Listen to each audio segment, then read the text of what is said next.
പണ്ടൊക്കെ സൺഡേ ആകണം നമുക്ക് മീനോ ഇറച്ചിയോ കഴിക്കാൻ.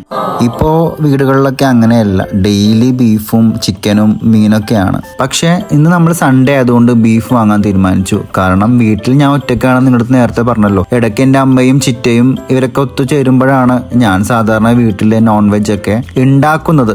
റെഗുലറായിട്ട് ഞാൻ കഴിക്കാറുണ്ട്, പുറത്തുനിന്ന് വാങ്ങിച്ചിട്ടാണ് കഴിക്കുന്നത്. പക്ഷേ ഇന്നിപ്പോൾ എല്ലാവരും ഉള്ളത് കൊണ്ട് ബീഫ് വാങ്ങാൻ തീരുമാനിച്ചതാണ്. പിന്നെ നിങ്ങൾക്ക് എല്ലാവർക്കും അറിയാലോ, ചിറ്റ ഒരു അസാധ്യ ഷെഫാണെന്ന്. ആക്ച്വലി ചിറ്റ ഷെഫല്ല, പ്രൊഫഷണലി ഷെഫ് അല്ലെങ്കിൽ കൂടി നല്ലൊരു ഷെഫാണ് ചിറ്റ.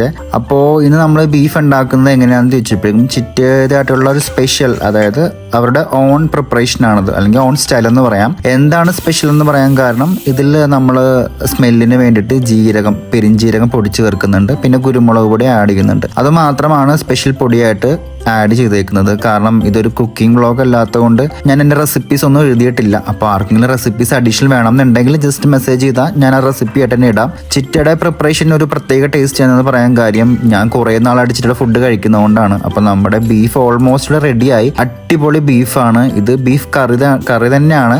ബീഫ് റോസ്റ്റ് ആണെന്ന് വെച്ചാൽ നമുക്കിത് കുറച്ചും കൂടെ വരട്ടിക്കഴിഞ്ഞാൽ റോസ്റ്റായിട്ട് എടുക്കാം, അങ്ങനെയും ചെയ്യാം. അപ്പോൾ എന്തായാലും ഇതേ സ്റ്റൈലിൽ ആൾക്കാർ ബീഫ് വെക്കാൻ ഇഷ്ടപ്പെടുന്നുണ്ടെങ്കിൽ റെസിപ്പി വേണമെന്ന് കമൻറ്റ് ഇട്ടാൽ മതി. ഞാൻ ഫുൾ ഡീറ്റെയിൽസ് ആയിട്ട് ഒരു വീഡിയോ വേറെ ചെയ്യുന്നതായിരിക്കും. അപ്പോൾ അത്രേ ഉള്ളൂ ഗൈസ്.